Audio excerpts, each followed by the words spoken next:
वैज्ञानिकों ने ढूंढा विभीषण के रहने का ठिकाना। 9000 सालों से इस जगह पर रह रहे हैं विभीषण।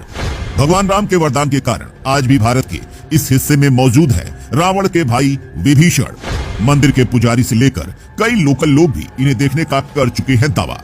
दोस्तों, आप अच्छे से जानते हैं कि हमारे धर्म ग्रंथों में 7 चिरंजीवियों के बारे में बताया गया है, जो लोग अनंत काल तक इसी धरती पर रहने वाले हैं। और जब भगवान कल्कि का अवतार होगा तो उनके साथ मिलकर ये पापियों का वध करने वाले हैं। लेकिन दोस्तों, आज हम आपको एक ऐसे चिरंजीवी के बारे में बताने वाले हैं जो आज भी भगवान जगन्नाथ के मंदिर में सबसे पहले आते हैं और भगवान के दर्शन करते हैं। और दोस्तों, जिसे देखकर आज दुनिया भर के वैज्ञानिकों के होश उड़ चुके हैं और उन्हें समझ में नहीं आ रहा है कि ये इंसान कई हजार सालों से जिंदा कैसे है।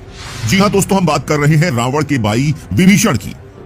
जी हाँ दोस्तों, वही विभीषण जिसने रामायण के युद्ध में भगवान राम का साथ दिया था और उन्हें ऐसे ऐसे राज भगवान राम को बताए थे जिससे वो रावण को हरा पाए। और दोस्तों, उसके बाद विभीषण की भक्ति से खुश होकर भगवान राम ने इनको चिरंजीवी होने का वरदान दिया था। और साथ ही भगवान राम ने विभीषण को लंका का राजपाट भी सौंप दिया था। लेकिन दोस्तों, ये बात बहुत कम लोग जानते हैं कि विभीषण जी भगवान राम के इतने बड़े भक्त थे कि लंका में रहते हुए भी वो भगवान राम से मिलने के लिए बहुत आतुर रहते थे। और जब कभी भी उनको मौका मिलता था वो अयोध्या चले जाते थे। और दोस्तों, जब भगवान राम का उनके परम धाम बैकुंठ लोक जाने का समय आया तो विभीषण जी ने भगवान राम से कहा कि वो उनके बिना इस धरती पर क्या करेंगे और इसलिए मुझे अपने साथ ले चलिए। लेकिन दोस्तों, भगवान राम ने कहा कि जैसे तुमने रावण वध में मेरी मदद की है, वैसे ही मैं कलयुग में कल्कि का दशावतार लूंगा और तुम्हें मेरी मदद करनी होगी, इसलिए तुम्हें पृथ्वी पर ही रहना होगा।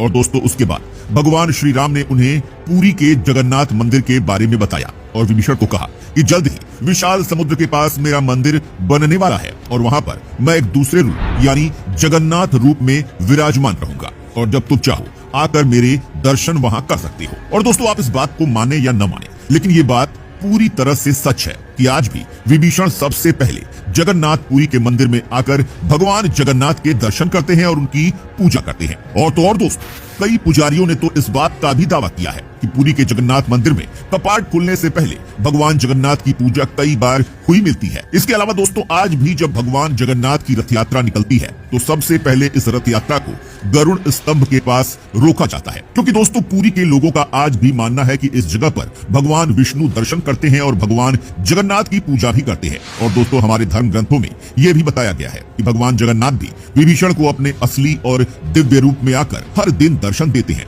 और दोस्तों, इस बात से बिल्कुल भी इनकार नहीं किया जा सकता कि विभीषण हजारों साल से पृथ्वी पर मौजूद है। लेकिन दोस्तों, फर्क इतना है कि हम उन्हें अपनी आंखों से देख नहीं पाते। जी हाँ दोस्तों, क्योंकि विभीषण जी को भगवान राम का वरदान मिला हुआ है, इसीलिए भगवान जगन्नाथ के दर्शन के लिए वे जब भी मंदिर में आते हैं तो उन्हें कोई भी आदमी अपनी सामान्य आंखों से देख नहीं पाता, क्योंकि दोस्तों विभीषण जी को देखने के लिए दिव्य आंखों की जरूरत है। लेकिन दोस्तों, इसके बावजूद भी जब विभीषण मंदिर में आते हैं तो उन लोगों को इसका एहसास हो जाता है कि मंदिर में जरूर कोई दिव्य शक्ति सबसे पहले भगवान जगन्नाथ की पूजा करने आती है।